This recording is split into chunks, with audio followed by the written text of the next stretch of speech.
Archsaint. Righteous ponage. Greetings to thee, Archsaint here, and welcome to another First Impressions video. In this video we're checking out Pillars of Eternity 2, Deadfire. The first video I ever did of First Impressions was of Pillars of Eternity 1, I guess. And so this is the 30th First Impressions video I've done, and so I thought it fitting to do Pillars of Eternity 2 Deadfire. Picked this game up on a slight sale. It was like 15% off. I nearly paid full price for it. I think it was like 44 bucks. Reason being, I know I usually pick up things super cheap, but the first Pillars of Eternity I have something like 224 hours in. So therefore, since the first game proved itself, with respect to the developers, I suppose, shell out more money for this sequel, and it has a whole bunch of like free DLCs, like right off the bat. I mean, that's cool and everything, but I just wonder why they don't simply patch it into the game, because some of this stuff is like beard and hair pack. Like, I'm all cool for beards, right? But does the base game not have beards? I don't know. I haven't installed any of this stuff yet, so I guess we'll have to see.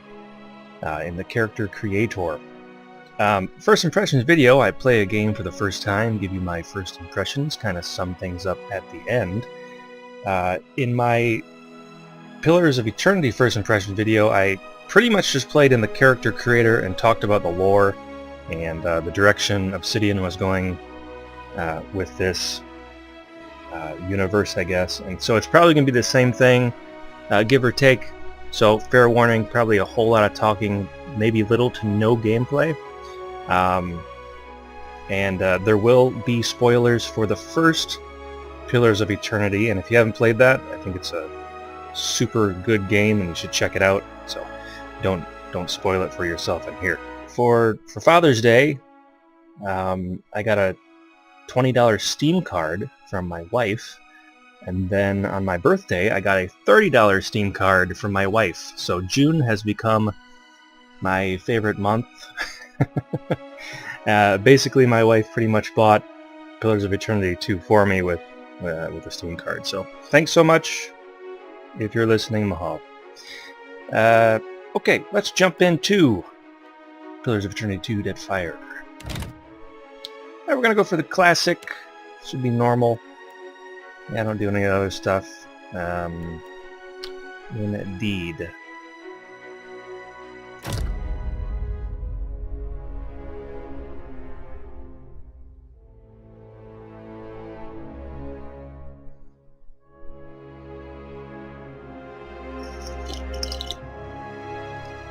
Coffee.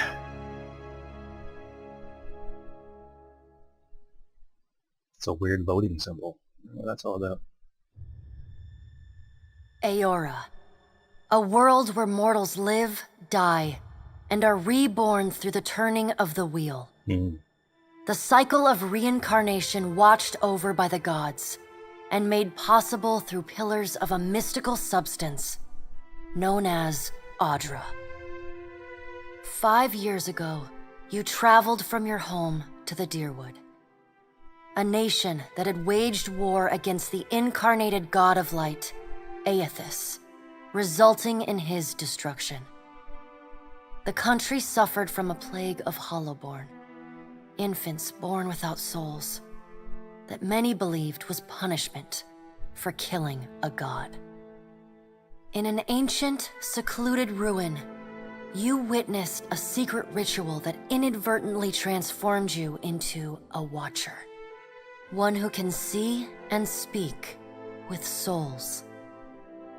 The ritual also gave you horrible visions, waking nightmares of a past life that threatened your sanity.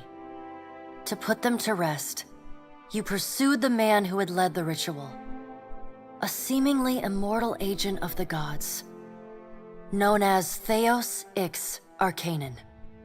With divine assistance, You confronted and defeated Theos, ending your visions and resolving the Hollowborn crisis. In so doing, you also learned the great secret that Theos had protected. That the ancient empire of Anguith had transformed themselves into gods.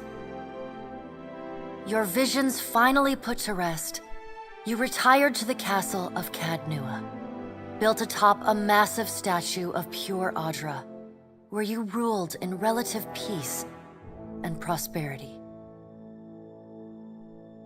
Spoilers.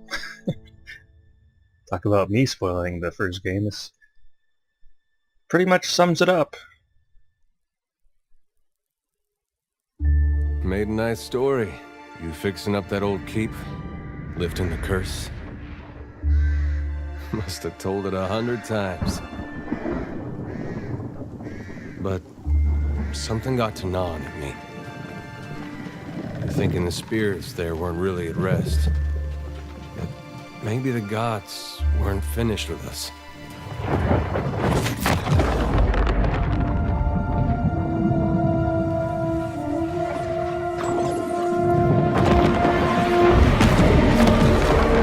I used to dream that when my god came back, he would forgive us.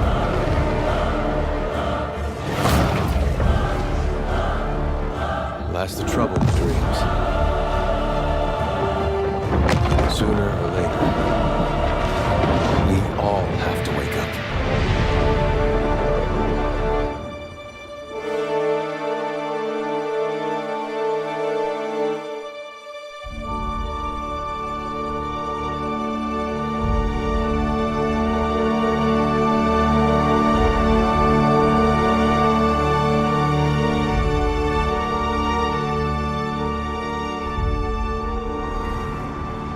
And so you wake to a sleepless world, the in-between of life and death. Follow your memories. You have been here before.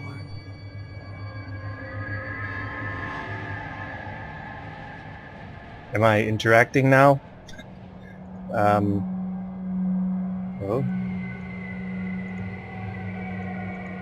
Oh. Well. You have seen past the shroud. You are a watcher now, and a watcher you will stay. Yeah, that old lady. I remember that. That's what it looks like when you die in pillars, huh? A watcher sees souls, knows their pasts, and the souls see them back. I forget what that guy's name is. Crazy old man. A dubious honor, inheriting a fortress both broken and cursed.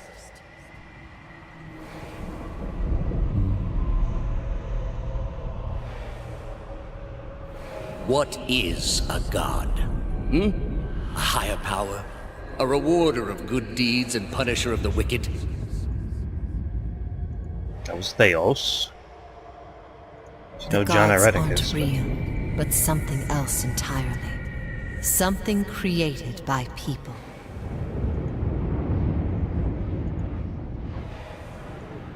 And did you ever consider that these were things you were never meant to understand? That their comprehension is beyond you? This is a long walk. Let the world see. Let them decide what to do. Whoa. Is that a pillar of eternity? The wheel has turned again, Watcher. Come. Okay, well, it turns out that symbol down there is, Aelthus, I guess.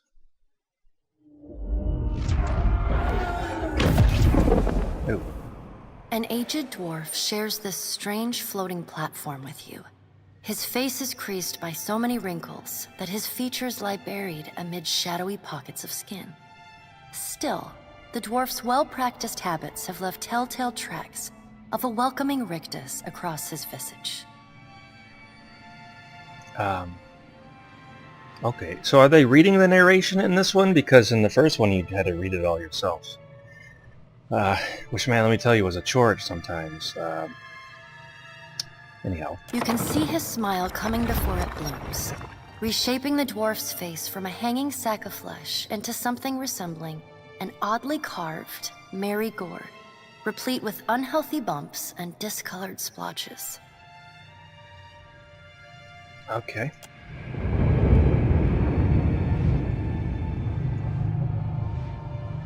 I guess I would picture a soul kind of looking like this. Maybe with a bit more form. But, yeah. Thank you, sir.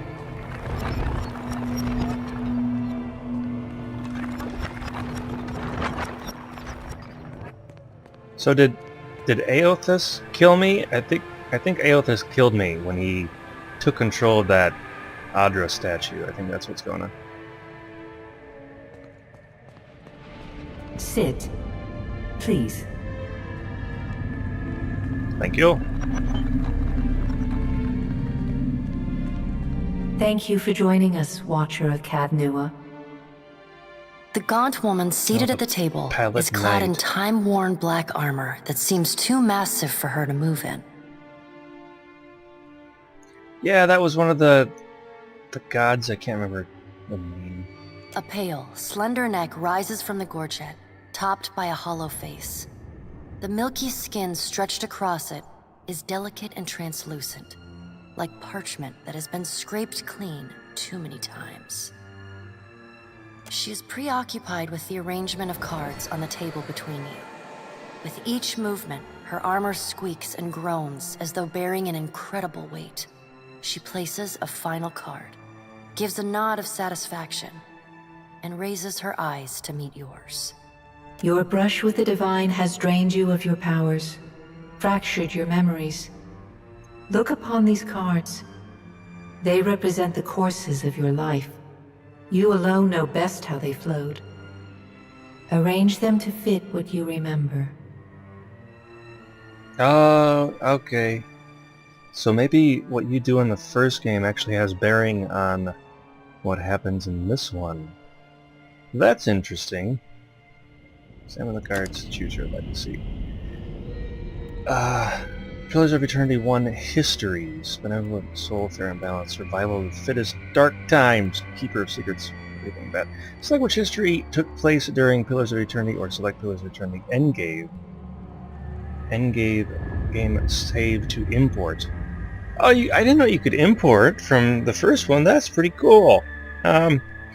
Wish to create a custom history, you may do so from options on the main menu. If you are having difficulty finding your endgame file, please make sure to do. Okay, cool.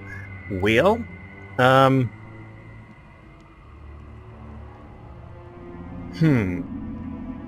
well, see, I played through the first game as a paladin. That was my first playthrough, which I don't recommend because Pillars has no idea what a paladin is, and I rant about that in my video on the first game. But so I don't really want to continue that because it wasn't a very satisfying playthrough. My other playthroughs were okay though, but I only completed the game I think one other time. I never got. Well, for this first impression video, I think I'll go. I'll just pick a random one, see how that goes. Benevolent Soul. You return the lost Hollowborn souls to Deerwood's children as you have pledged to Hylia. You are kind and merciful to people you encountered, sympathetic to their pain, and charitable to those who need help. Yeah, I think that was on my monk, in which I did this one. So, sure. Does everything appear to be in order? Yeah, sure. Good. Welcome to the Beyond. I am Barath. Yeah, Barath. One half, anyway. Yeah. She points a finger in the direction of the dwarf who led you here. Though the movement is slight, her gauntlet squeaks like a rusty hinge. That's the other half of Barath, I guess. Okay. The dwarf's rictus returns as he nods in the woman's direction. Tell me, Do you remember when we last met?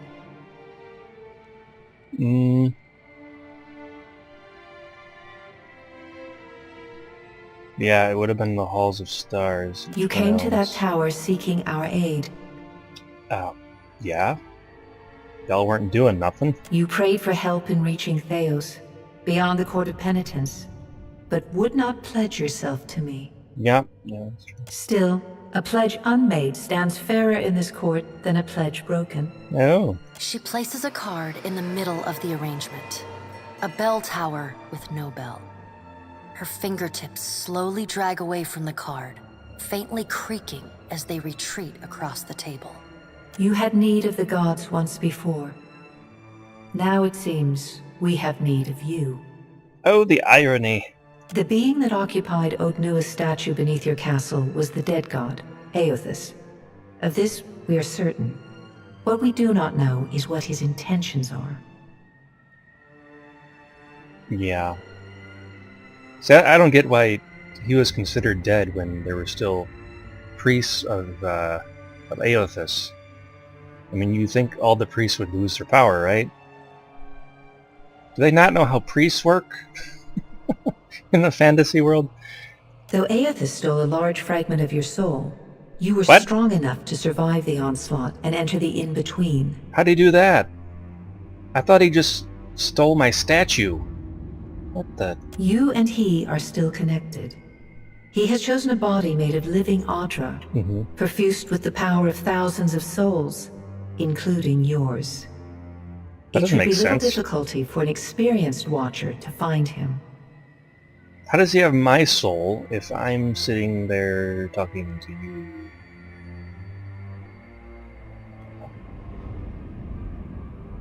Yeah, why don't you just do it yourself? Taking a physical form in Aora is fraught with peril. Most mortal minds and bodies are incapable of containing divine power. It can lead to problems, as Aothus learned not long ago. So these gods are so weak they can't manifest themselves in the flesh. Puny gods. Her armored hand gingerly places a card sideways on the table. It features a man with a burst of light instead of a head.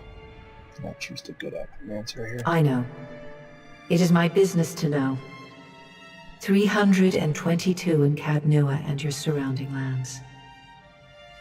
That's how many people died. Okay. Their souls remain in Aothus still. You have the power to save them. Serve me and I will return you to your body. Or don't, and return to the wheel. That's interesting. You know, this game is making you pick a lot of, like, serious consequences. Or rather, choices that have, I would imagine, heavy consequences. Like right at the beginning of the game. This is pretty intense. So, if I decide to serve the Pallid Knight, does that mean I basically continue what I did in the first game? And if I take the wheel, that means I gotta create a new character? I don't know what that means. Well, my character from the first game would definitely want to keep fighting and stuff, so... let's go with Good. that.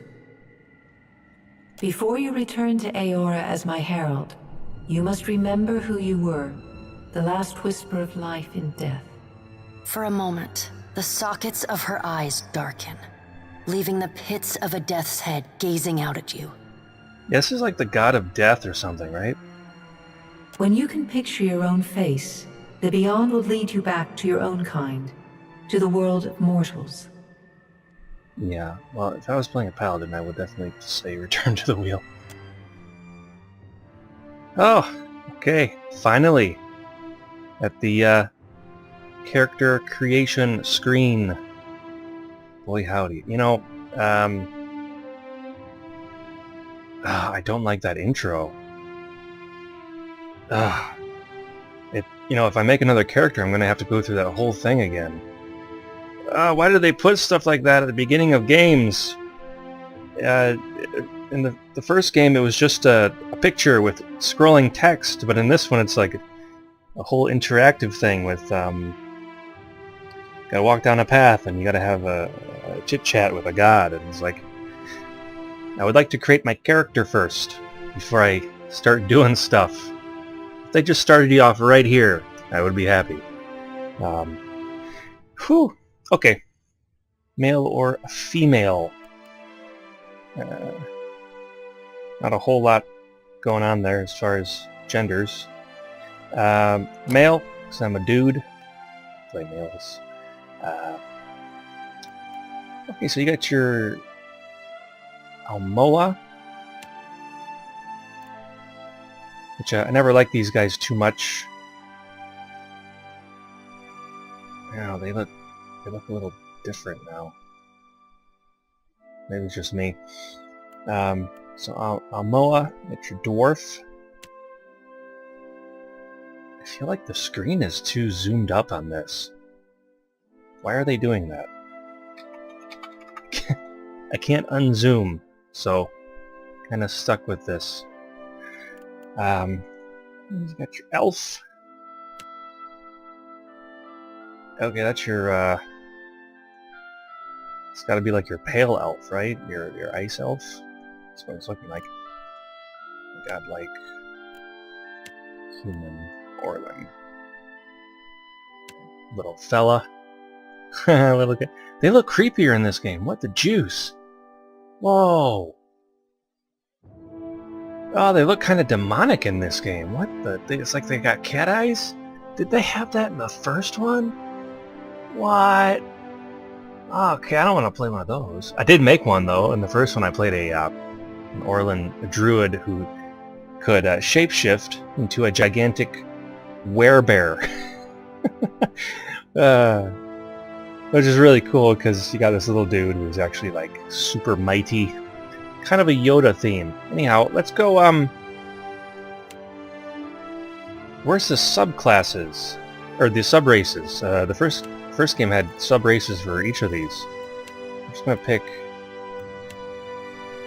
2 might attacks. It looks like they kept the same bonuses as far as what they get. Which is okay, I guess. But I still think elves should get intelligence. Does it still say that? Yeah. Elves are known for their speed and intelligence, as well as commonly isolationist nature. So, speed, dex, intelligence, perception? What? And the godlike have a +1 to intellect. So intelligence is a stat, or attribute, or whatever you want to call it. So, still don't get that. Anyway, let's go human. Go next. And there's the subclasses. Okay. Now, the first game, humans didn't get anything different. Each one had fighting spirit. Let's see if they improved upon that flaw. Looks like they didn't. Oh, man. Okay, well, I wonder if anything is actually different about the races. Get a wild Orlin. Look creepy too.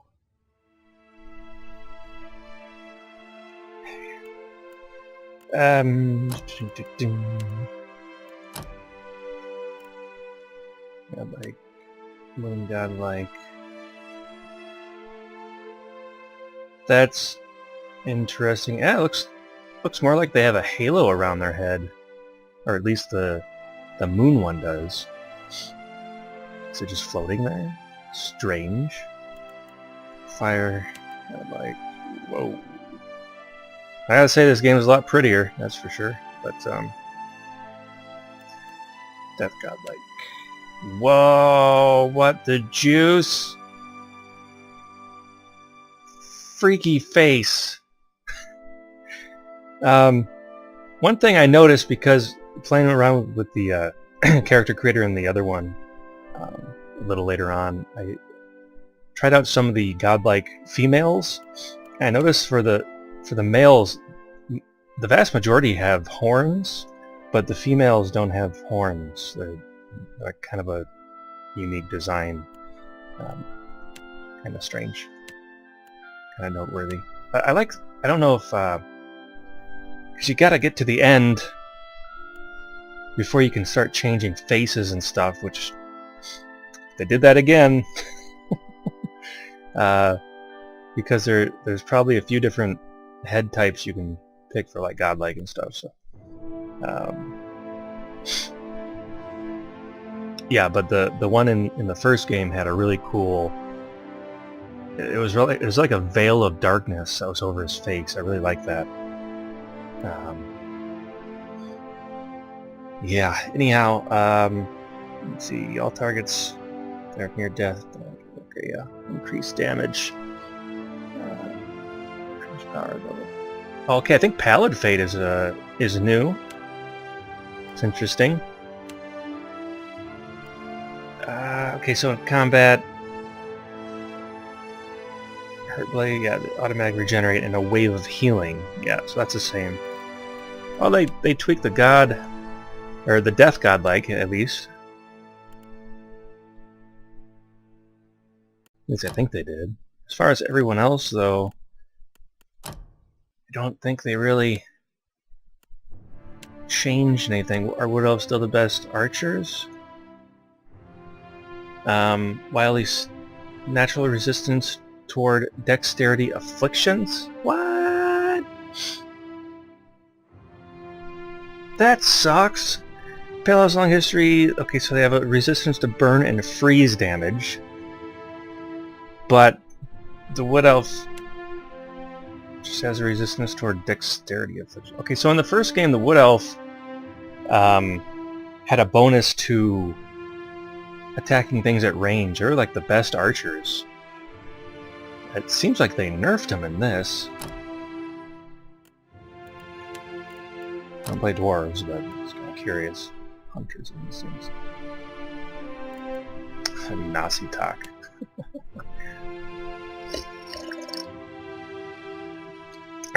Coffee.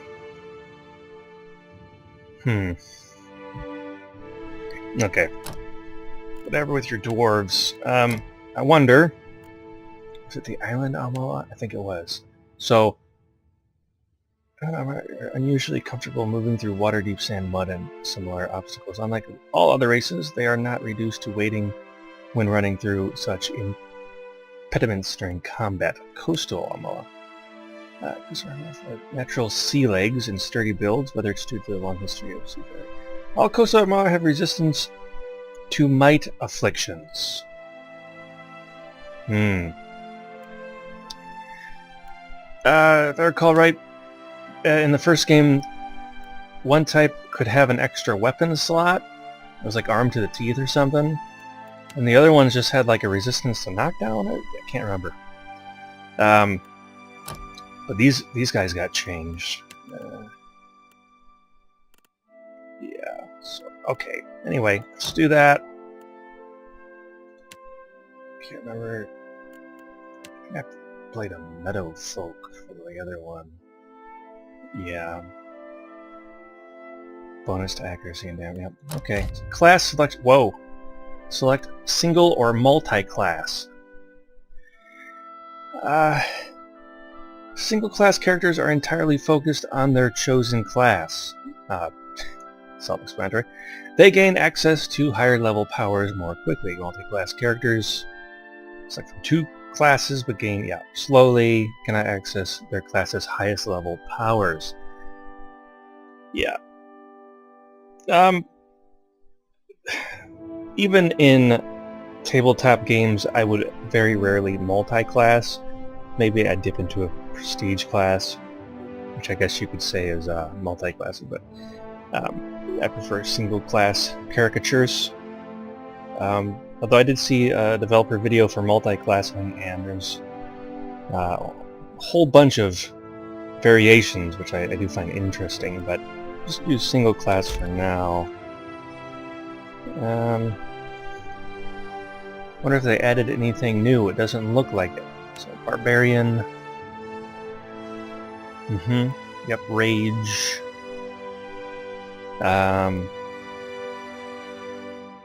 So in the first game they were really, I think they had like frenzy or something. Sorry if I'm off on the terminology for the first game, but they had something where they attacked multiple enemies at once with like their main attack, their like base attack. It was like frenzy or something, which is pretty cool. I made a death godlike barbarian. Anyhow, preview ability tree. Oh, this is interesting. Okay, so Carnage. Yeah, this is it. Yeah, Carnage. Yeah. Okay, so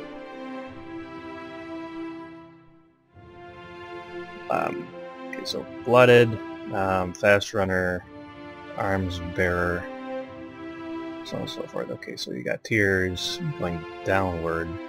That's weird. It's kind of a weird setup. Why do they do it this way? I was just playing Titan Quest, and it went from the bottom up. This looks like it's going from the top down. Strange. That's like a lot of abilities. I hope the vast majority of these are passive. Because it costs, yeah, cost 1, 2, 3 rage, 2 rage. One thing I don't want is 50 active abilities I gotta remember.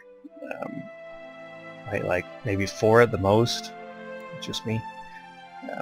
Let's go to that. Chanter. I didn't make a Chanter. I thought Chanters are cool sidekicks, but I never had one as a main character.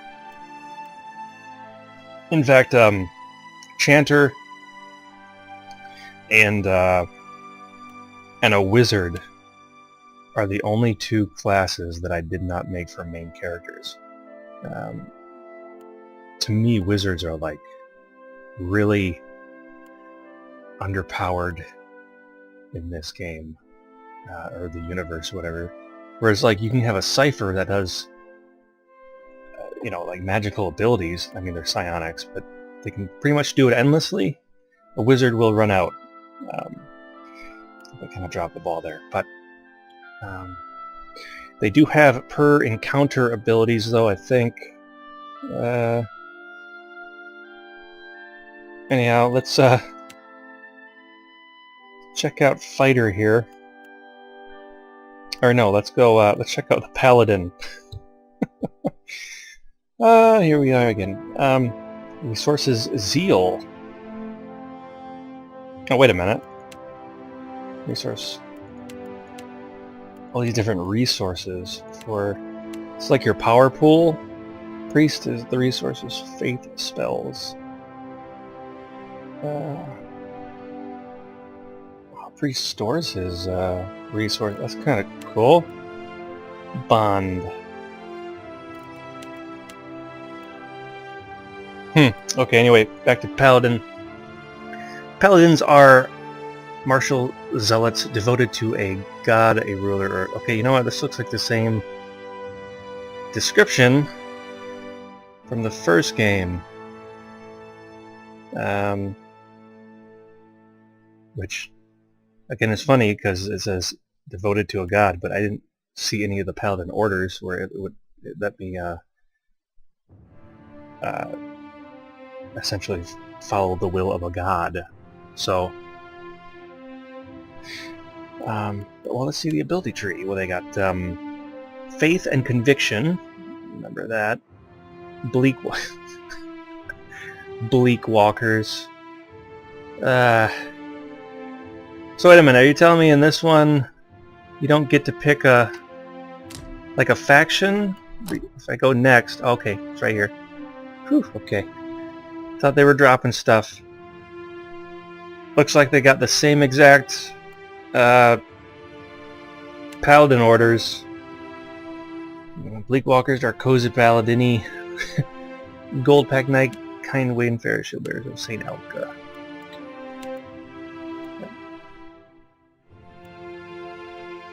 Oh, but these come with bonuses now. What? Wait a minute. Wait a minute. I don't like that. Flames of Devotion. Do additional corrode damage. Black Flames. Yeah, a paladin wielding black flames. And applies a sickened affliction to targets. These are like evil paladins, man. Darkosi, Lay on Hands. So they get Lay on Hands. Who's the other one? These people get Lay on Hands. The Elka people. While equipped with a shield +1 engagement. But Lay on Hands here grants Flame Shield to the target. So it's an additional... It's not only healing, it's a shield. That's kind of cool. I like that.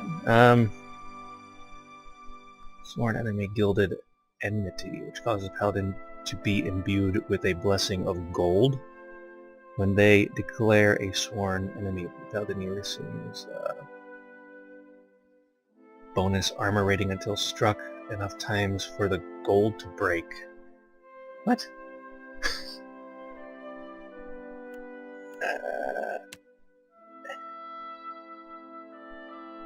Okay, I see. So, this is the base paladin, and then what you choose for your order or faction is right next to you here. Okay, so there's passive abilities.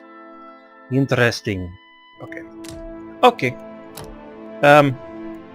Well, while this is cool and all, I don't know if I'm a little disappointed that they didn't add any kind of like any new class. Deadfire has ships, so I'm surprised they didn't do something like Swashbuckler or a pirate or something. Perhaps they wanted, or perhaps that's in the multi-classing. You can get something like that going. That's interesting. This is the fighter skill tree. Wait a minute. That's interesting. Charged by the rush of battle, the fighter will continuously regenerate health at a modest rate. Now, in the first game, they had a endurance system, which when you fought, your endurance would drop. Like your endurance was your quote-unquote health in battle, and that would slowly lower your actual hit points.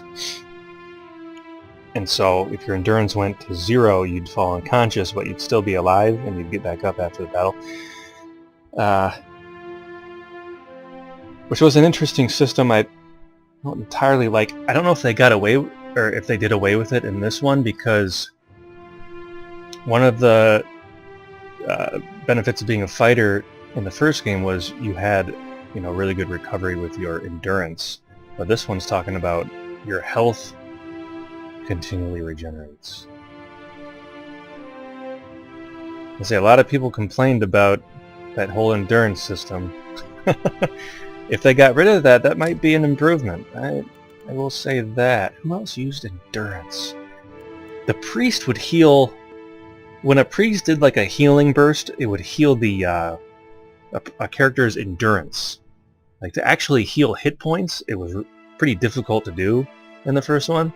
So, if anything, I would think this would mention... okay, here we go. Here's a healing spell. Shares general portion of the divine strength, restoring a significant amount of health to all allies in the area of effect. Yeah, I think they got rid of the endurance system. That's interesting. I think that's a good thing. We'll see how that plays out, though. Yeah, Holy Radiance regenerates a modest amount of health for allies. Yep. Okay, well, that's one good thing I've seen so far. Right on. The Ranger. I made a Ranger character. I just couldn't for whatever reason, get through like halfway through the game. I don't know why. I have a hard time playing archers as main characters, because they just kind of sit in the background and shoot their bow, right? I mean, that's what you expect them to do, but it's not very heroic in the I charge into battle with my sword and shield type of way. Anyhow. Sharpshooter Ghost Heart. This is a subclass of the Ranger. Ghost Hearts are rangers whose animal companions have died, but remained in the in-between as spirits. Spirits! To serve their masters, Ghost Hunters or Ghost Hearts can summon the spirit of the companion in combat for a limited duration. That's pretty cool. Actually. Sharpshooters, yeah. Okay, that's pretty much what you think. They use animals too. Okay, Stalker just gains a bonus with the animal companion when in short distance. Yeah. I wonder if... okay. Well, these are from the first game, so... that kind of sucks. I wish they would show you what these creatures look like before you choose them. I mean, I guess you'd have an idea, right? But I guess a little bit of customization on your animal companion would be a cool thing. I really like that they added a lion, though. I think lions are awesome. So, lion and bear is what I would go with. I'm not sure why anyone would pick like an antelope or a stag. I mean, I wouldn't want to fight one in real life, but I mean, if I had a armor on and a weapon, probably be a lot less intimidated. Just saying. Okay. Oh, you know what? I also never played a rogue because I found it kind of tricky. For some reason, I couldn't get couldn't get into the whole stealth thing and being, I wouldn't say a glass cannon, but a kind of a glass rogue. I don't know, what do they get? Okay, assassin, street fighter, trickster. Oh, okay, they get illusion magic. That's interesting. Yeah, in Baldur's Gate 2, if you played an assassin and you backstabbed them, you did a critical hit, they would blow up into like chunks. That was awesome. Anyway, wizard. You know what? I don't remember the wizard having subclasses in the first game. That's actually really interesting that they did that in this one. Conjurer, they get a familiar. That's an actually like a real wizard having a familiar. It's not a good thing. Okay, Enchanter. Gain free action passive once per encounter. It's affected by dexterity affliction. Yeah, these dexterity and strength afflictions and stuff, it's kind of weird. Is there intelligence afflictions?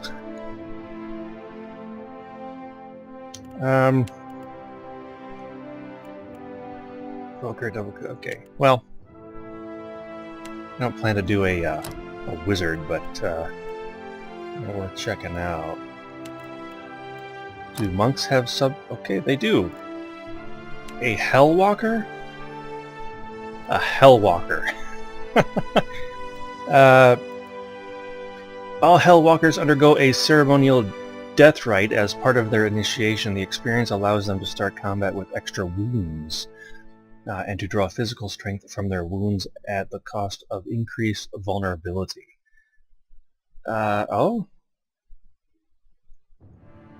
We can combat more wounds. Hellwalkers gain might for each wound they have. Hellwalker monks take more damage for each wound they have. That's a trade-off. I don't know if I like that. You know, I really didn't like the wound system in the first game for a monk, but it really did grow on me. I think the monk is one of the coolest classes in Pillars of Eternity. I just had so much fun with their abilities. Really surprised me. Usually you just gotta wait a minute once you get into combat, you know, for the enemy to deal some damage to you. It's kind of like some kind of motto about like life is suffering, and so like they embrace that, but they turn suffering into power, which is really cool. Anyhow, Nalpazka monks are an order of monks who meditate on the differences between the material world and the perceived world through the use of mind-altering substances. Okay, originating in Ixalmitl, the Nalpazka are respected in their homelands but often disregarded as fools when traveling abroad. Okay. Yeah, because they're druggies. Their extensive dabbling with the boundaries of reality can give others the impression that they are addled or simply insane. Bonus, all drug effects last longer. Generate wounds while receiving the bonus of drugs. Hey, yay. Penalty. Crash penalties from drugs cause the monk to be unable to receive healing. Generate wounds while not benefiting from drugs. Wow. Well, I guess if you wanted to play like a drunken master or something along those lines, that'd be cool. Shattered Pillar Monk. Unlike other monastic orders, monks of the Shattered Pillar philosophy gain power from causing pain and harm. While not inherently sadistic, the order does not attract many practitioners who delight in the suffering of others.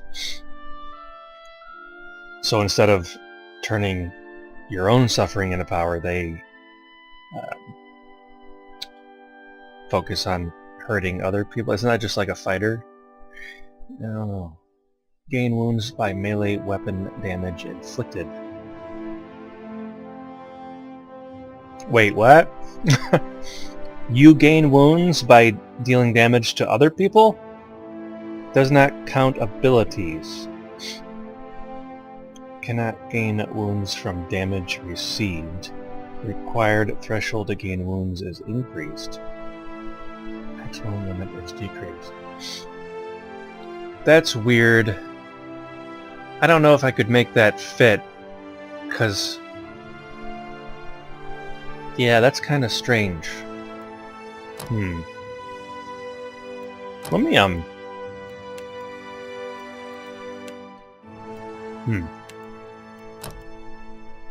Swift Strikes. This is awesome. Enforced language, okay. Yeah, so I'm eating a gummy bear vitamin. Okay, let's see Priest real quick.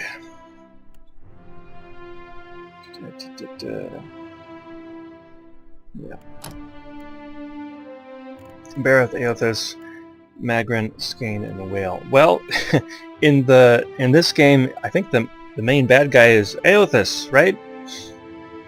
I made a priest in the first game, and I was very disappointed in the dialogue options that you got as being a priest. I was expecting like a huge variety of dialogue options to open up, especially when I played a priest of Aothas. Because out of all these, this is the one that I'd probably gravitate more towards. But yeah, especially with man,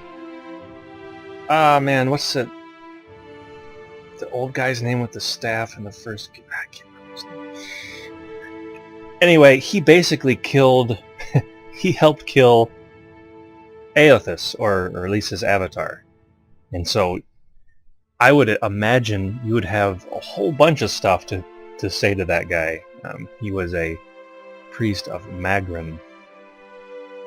But I am curious about what it's... well, let's go Bareth. Bareth is god of death doors and the wheel of reincarnation itself, created as generous deity. Yeah, okay. You know what? That's probably right from the first game. You know what? One thing I'm really liking off the bat is what you automatically learn as far as your divine miracles go. They're all different. In the first game, every priest, it's like they pulled from the same spell list as the other priests. And it was really stupid, except for like it was like one or two similar things. I was like, man, this is horrible. But this one, it looks like there's a lot of variation. So I'm like, I don't know if, like, if I play an Aethys priest, does that mean I can't pick Touch of Rot and Spreading Plague from Bareth, which would make sense if I couldn't learn that stuff, because that's totally not appropriate to Aethys. But yeah, so I hope they do separate that in the game. Anyhow, Aethys is the god of light, redemption, hope, and a rebirth. The god was believed to have been destroyed at the end of the Saints' War, but many of his priests and followers continued to worship him, and they were also empowered by him to do stuff, which means that he wasn't dead. Why am I the only one that gets this? His return to Eora at Caed Nua is not yet known to most mortals. Priests of Aethys are honest and kind in their dealings, condemning all expressions of cruelty and falsehood. Yeah, I like that. Okay, well, if I pick next, what are these? Interdiction. Yeah, these all seem... I bet you the priests all have a lot of similar powers still, but it seems like they have a lot of different ones too. Okay, which is good. Okay, cool. So I like the improvement on the priests. Now I think about it, did they change anything? Because the text for Aethys is different in this one. Yeah, Skane is totally messed up. There's some really screwed up, gory stuff in the first game. Boy howdy. And then Whale.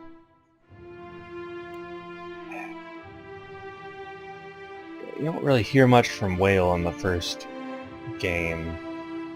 There was one quest I could have did that involved him, but I decided not to because, I don't know, it just seems so insignificant.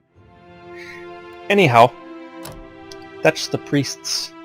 The fighter, it's a subclass of fighters. Okay, Black Jacket. Fighters of the Black Jacket Academies pride themselves in being skilled with a variety of weapons. Start with additional weapon set and weapon proficiency. That's what that Almoa sub-race should have got. Reduce recovery time when switching weapons. Yeah, that sounds like the other thing. Okay, devoted. Many select... well, start up here. The devoted are dedicated to the pursuit of a single weapon, to the exclusion of all others. They are so attuned to the techniques of their chosen arm that that other weapons feel bizarre and alien to them. Because of their extreme specialization, devoted academies often consist of a single master or a tiny cadre of like-minded disciples. They select a single weapon proficiency as their chosen weapon. Increase penetration with their chosen weapon. What if you choose a mace? What if you choose a flail? What if you choose a quarterstaff? But does it have to be a sword? Okay, maybe penetration isn't what I'm thinking in the weapon sense. When a damaging attack hits a target, the attack's penetration is compared to the target's armor rating to determine how much damage it gets through. Oh, so that means like a warhammer. Well, a warhammer usually has a spike on it, doesn't it? On like one end.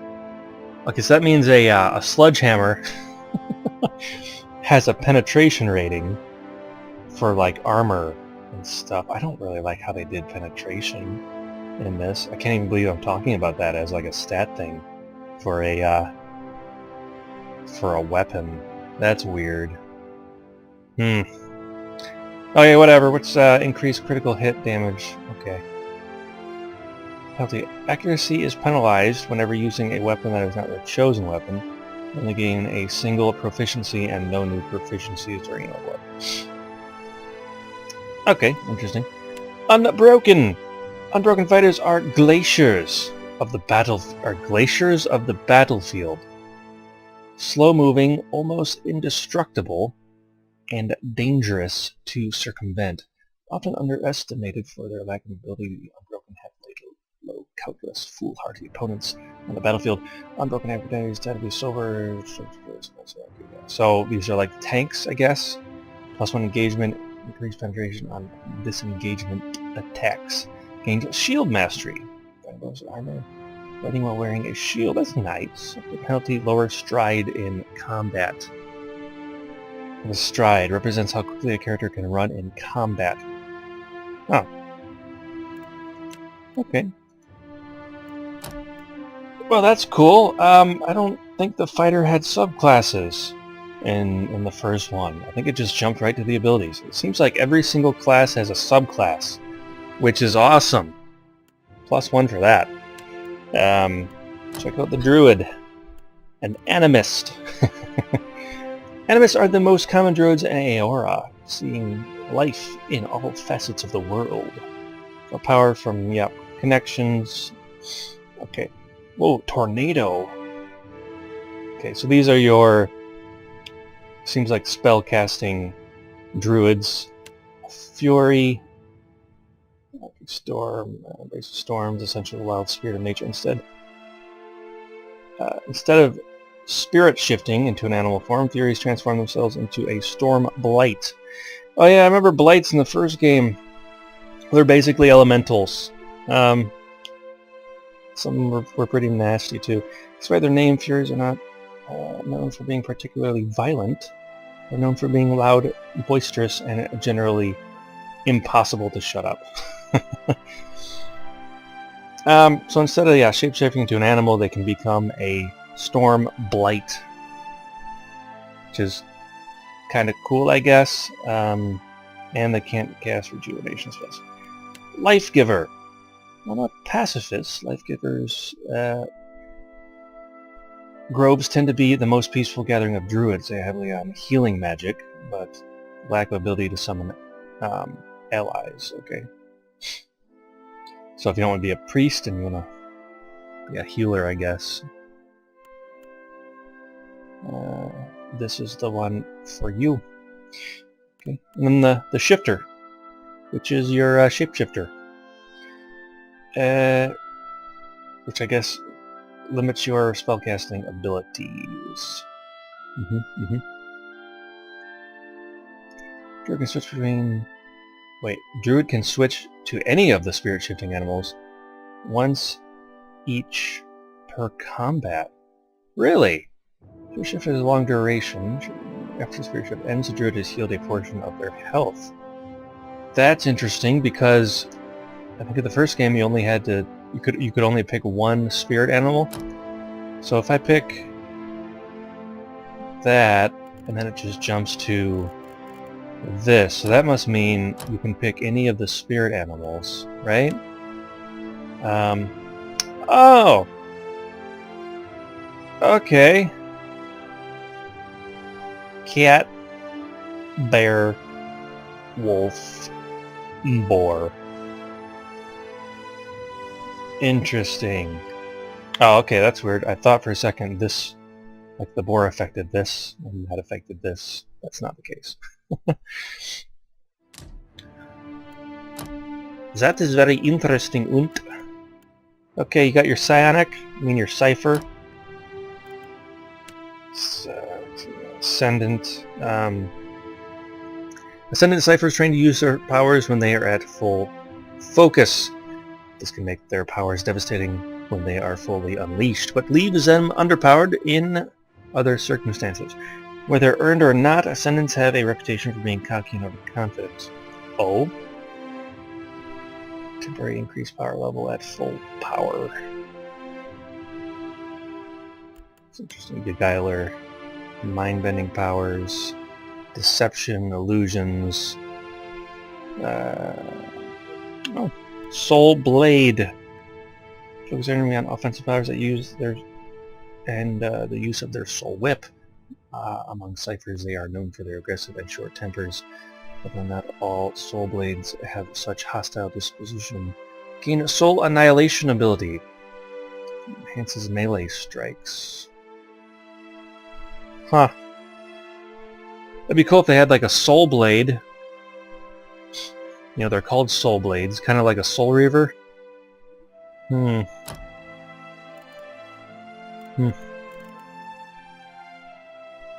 Yeah, ciphers are cool. I found them really powerful. That's for sure. Chanter. Okay, this is your summoner, I guess. Very useful summoners in the first game, that's for sure. Scald. Guess your combat chanter, I guess. And Troubadour. Troubadour? You can adjust the speed of their chanting.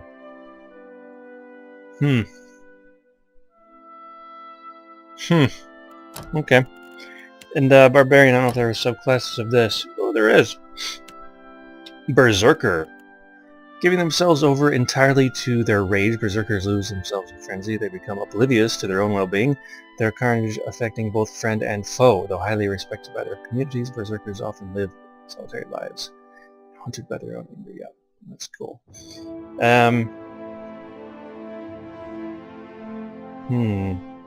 Significant hit to correct conversions. Penalty confused while frenzied. Cannot see health while frenzied. Yeah, I remember that. That was kind of annoying. But interesting. Takes raw damage continuously. Oh, really? That sucks. Why do you take raw damage continuously? That don't make no sense. Okay, Corpse Eater. What the? Often loathed by their enemies, Corpse Eaters consume the flesh of fallen foes to gain their power. No mere cannibals. Corpse Eaters must conduct their rites in the heat of battle outside of their communities. Corpse Eaters are often misunderstood as desecrators of the dead. In the minds of the Corpse Eaters, consuming the flesh of an opponent honors them and their sacrifice. Gains flesh communion. Target a hostile deceased kith. Oh, do they define kith in this? The word kith is used to describe the dominant civilized races of Eora, including humans, Almoa, dwarves, elves, orlins, and godlike. Okay, because in the first game, they were throwing around the word kith, and had no idea what it meant. I can't remember if I figured out what it meant on my playthrough of that, but I guess now we know. It's just all the races of Eora. Oh, their rage abilities it costs an increase. That's interesting.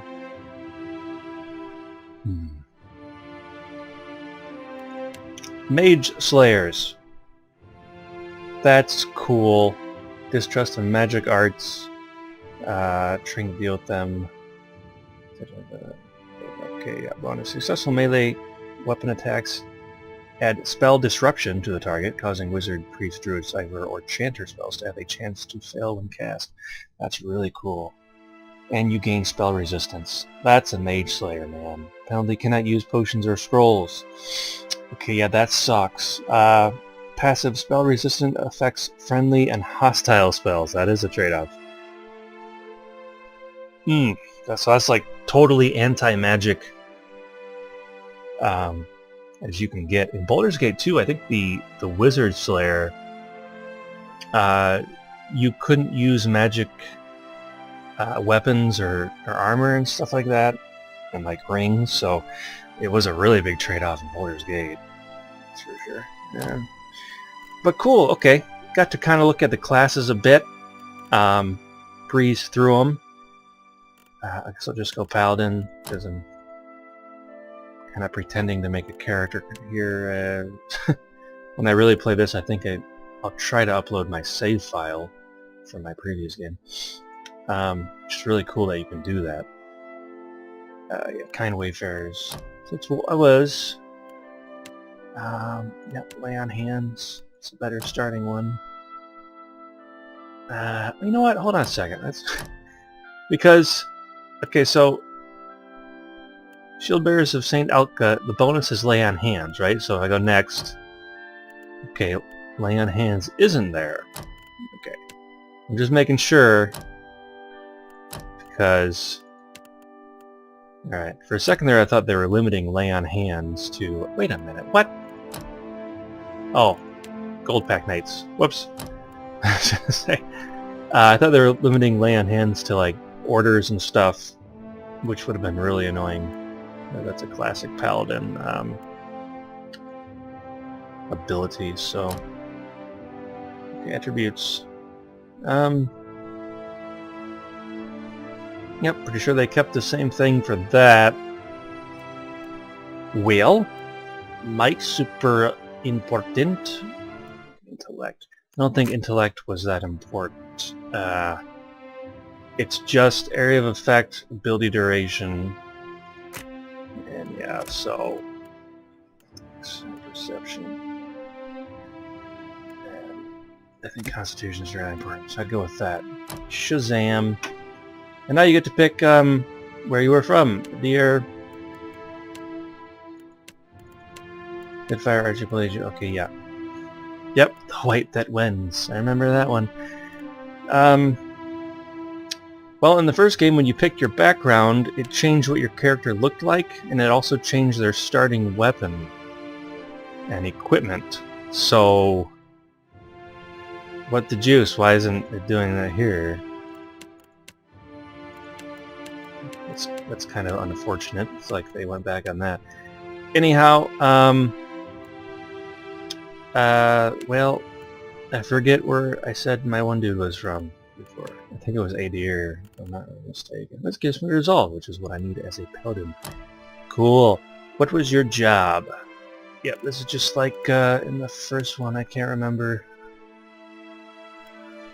what I picked. Clergyman kind of sounds good.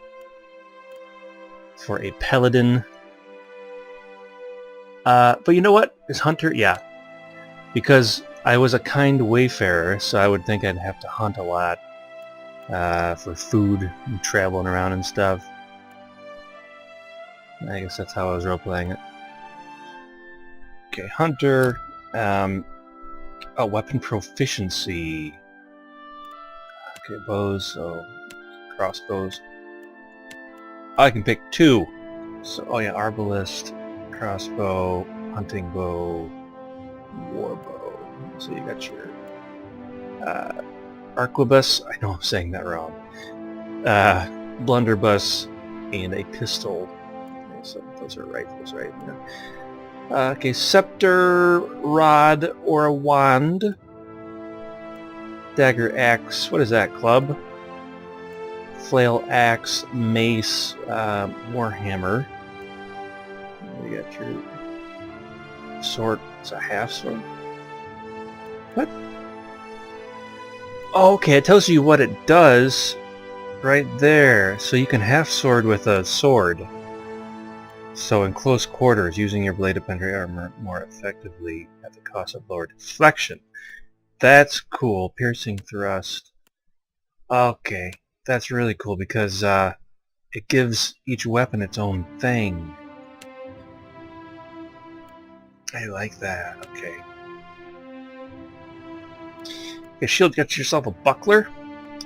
Well, I guess you're just doing small, medium, and large, but it's only a buckler. Large shield, the wall. That's cool. I like how they're doing that with the weapons and stuff in this. Esotalk. I guess my only complaint so far about a lot of the stuff you pick is you don't get to see it. Like, what does this stuff look like in-game? Let's see here. Great Sword, Rending Smash, Morningstar, Body Blows, Pike Exposing Strikes, Quarterstack Defensive Strikes, Pole Axe Engaging Retreat, Fight Defensively, Pole Axe Increase engagement. See, this is what kind of annoyed me with the poleaxe in the first game, is that because the poleaxe can do slashing, piercing, and crushing damage because of how it's designed. But in the first game, they took off that point at the top of it, so you couldn't do piercing damage. And so the benefit to the pole axe in the first game was whichever damage type the creature was weakest to, that's the damage type you would do. But you only had 2 damage types, which you should actually have 3 for a proper pole axe. And so found that kind of annoying. I also didn't like the attack animation with it. But yeah, okay, so let's go, I like large shields. Let's take a large shield and a sword. Go paladin. Sounds good. One thing I noticed about the swords in the first game is they looked a little... I don't know if they were a little short in length, or if they weren't wide enough or something, but they looked kind of puny. I didn't like how the swords looked, except for the sabers. They actually looked pretty intimidating in the first one, but anyhow. Oh, character customization. That's cool. Okay, portrait. Let's see what they got going on here. I think a lot of these are from the first game. And that's kind of it's kind of lame. How many new ones? Okay, so I was having this problem with pillars. Tyranny in my first impressions of Tyranny. Right, so I'm playing a male character, but they're showing me a bunch of female portraits. And I'm playing a human, but they're showing me a bunch of like Orlin and Godlike and stuff like that. It's really annoying because I'm gonna have to like pick through all this stuff, and it's not like they put all the human stuff at the very top. I got a human like right there. What are you guys doing? Like, no joke. What are you doing with the your setup on the character creator, man? Hey.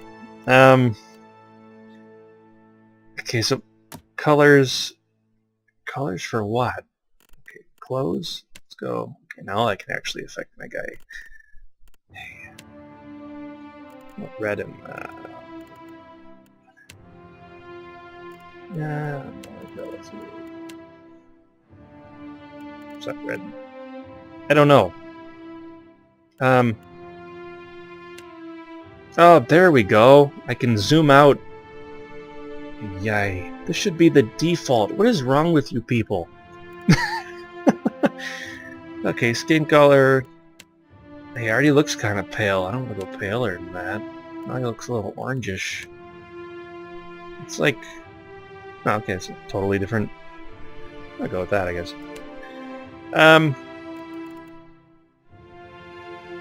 Hair. Can I change the hairstyle? Black eyes. Black eyes, blue eyes.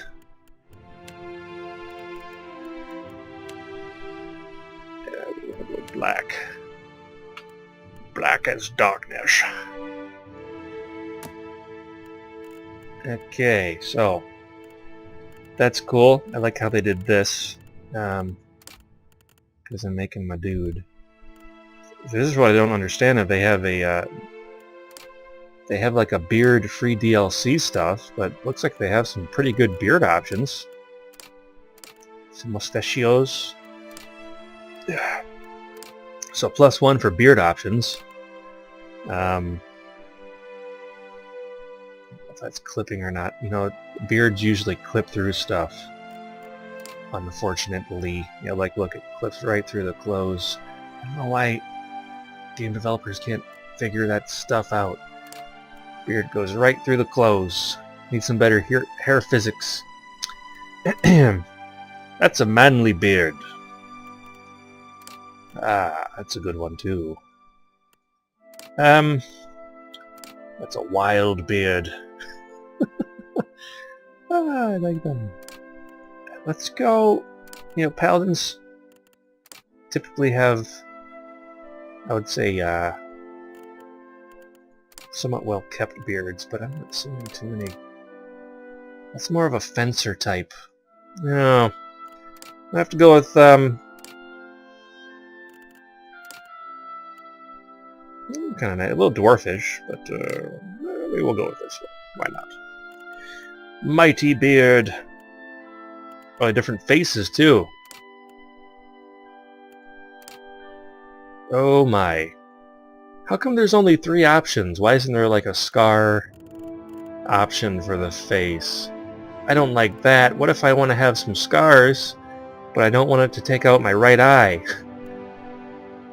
You guys dropped the ball a bit on that. Well, quite a bit actually, with the juice. This one looks a little bit more scruffy. I'll go with number 2. Face 1, face 2. Face 1. What's going on with the texture on the back of the head, though? That's kind of weird.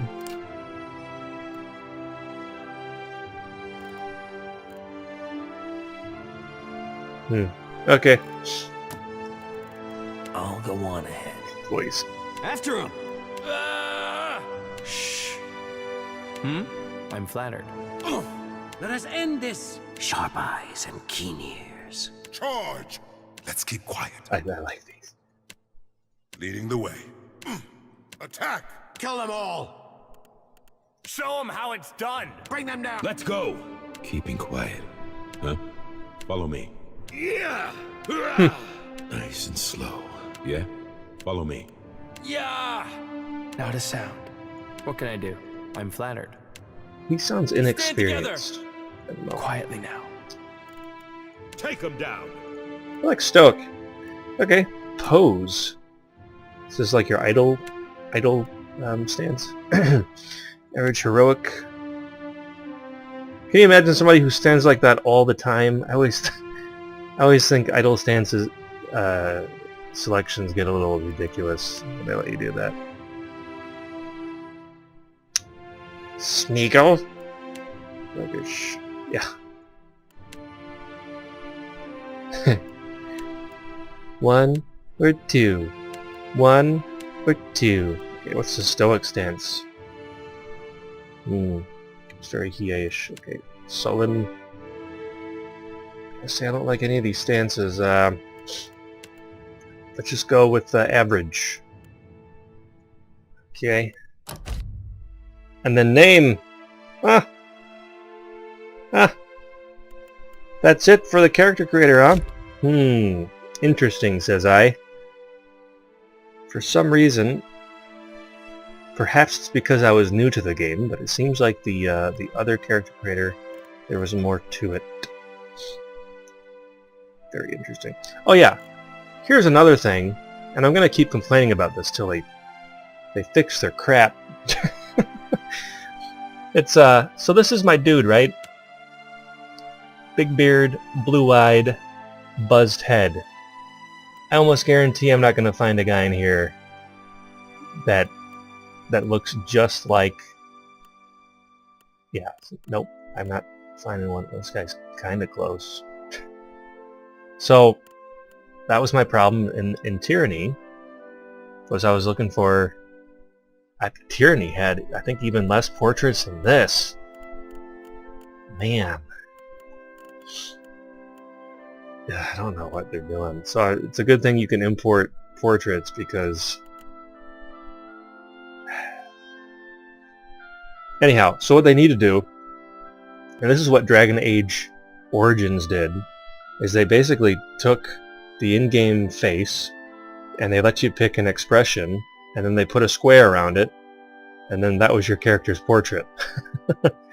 So they either need to do something like that, which I think worked okay, or they could do something where like they would take this, but then they'd apply some shaders or something, and they'd make it, I don't know, cell shaded or something. They'd make it kind of like, well, like a portrait. They really need to create something like that, because not having a portrait that fits what my character actually looks like is extremely irritating to me.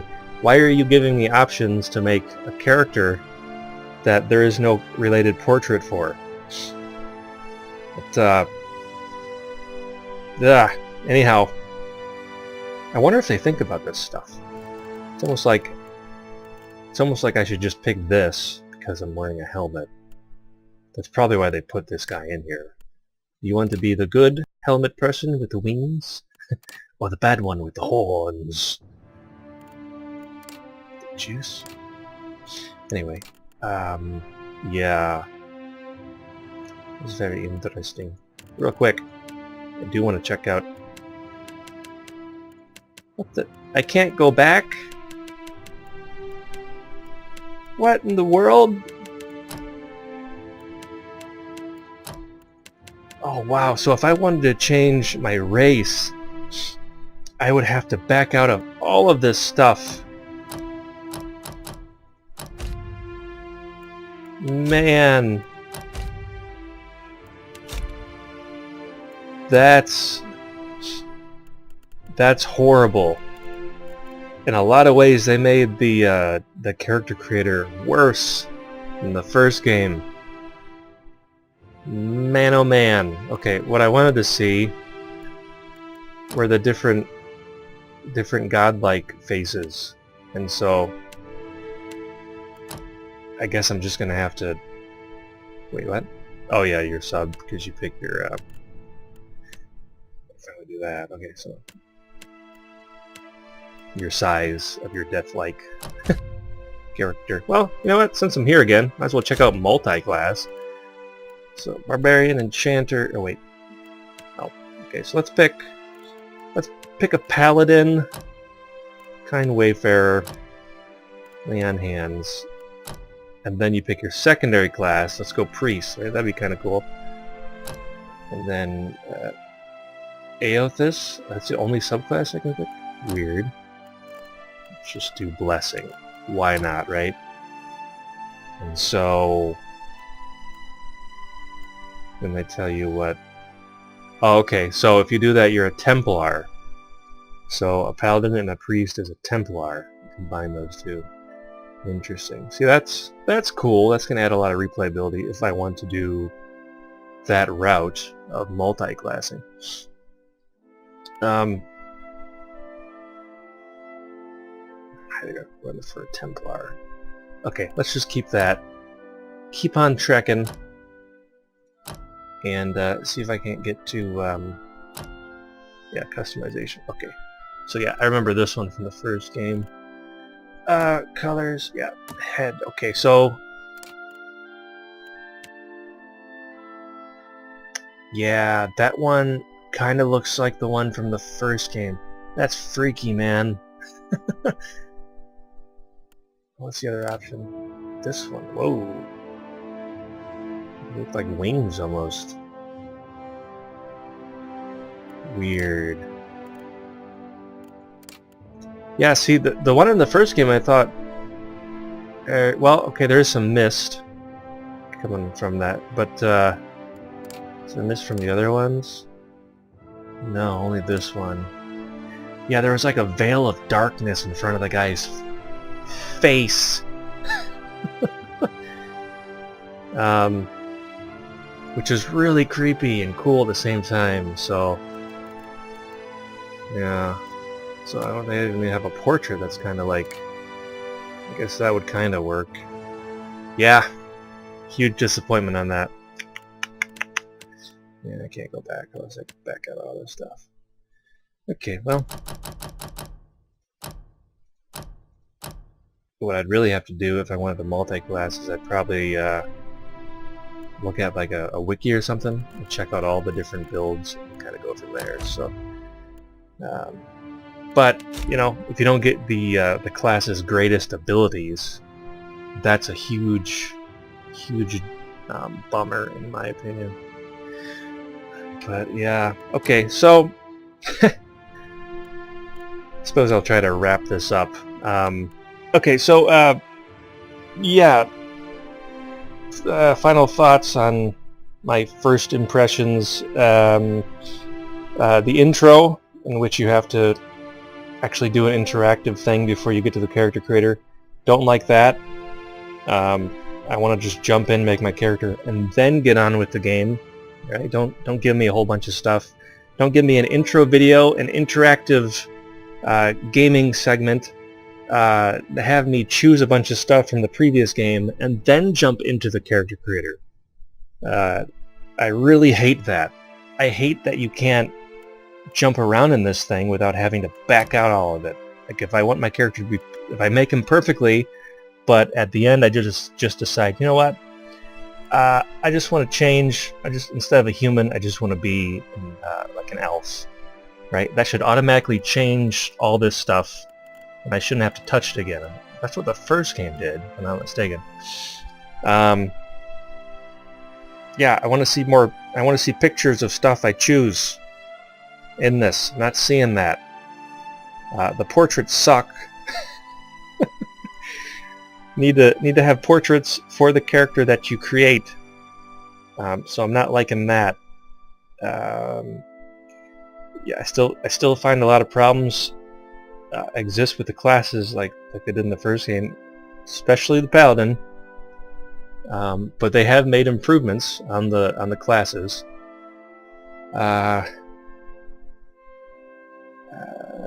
See, the culture selection didn't seem that.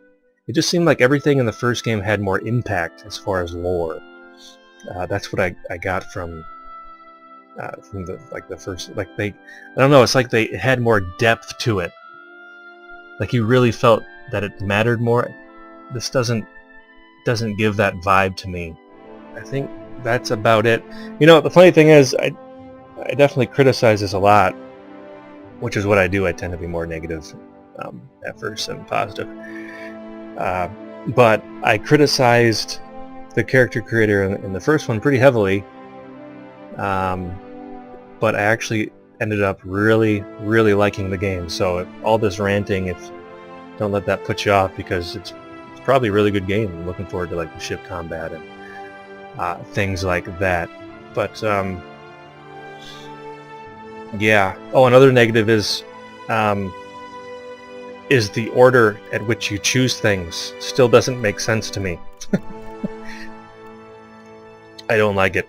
I think customization should be right after the sex and race. So you choose that, and then you see what your character looks like, and then you pick your class attributes and all that stuff. You should probably put culture right after customization, and then do the rest. I would say that would make the most sense to me. Yeah, graphics look nice. Feeling a little disappointed at what they did here thus far, with all the stuff, and it's also weird that Barath is the one you're talking to at the beginning. I know he's the god of death, and so it does make sense you'd be talking to him other than the other ones, which, you know, again brings up the whole thing is like, why would you worship any other god if the one you're going to face at when you die is going to be Barath? Because it's like it makes no sense to me. So let's make sure I'm saying Barath, saying his name right, because the other gods can't help you in the afterlife. It seems like the whole reincarnation thing that Obsidian has done with Pillars is really interesting. I can't think of a game that I played before that really took reincarnation and ran with it as far as like the official rule for the world you're in. I think they did a really good job. I guess my only complaint would be it seems like everybody just generally knows and accepts reincarnation. Like there's no mystery about it. There's not people that like deny. There's not like a discussion. Everybody's like, oh yeah, I used to be other people in my past lives and stuff. So it's kind of weird in that sense. The only people that really made sense to me in that one were like the Pale Elves, because there's one part where they're actually trying to get out of the cycle of death and rebirth, like over and over again. They're like, we want out of this. This is horrible, which I would agree with. Personally, as far as this life is concerned, I don't want to do this again. I don't want to, be reincarnated. I think that's horrible.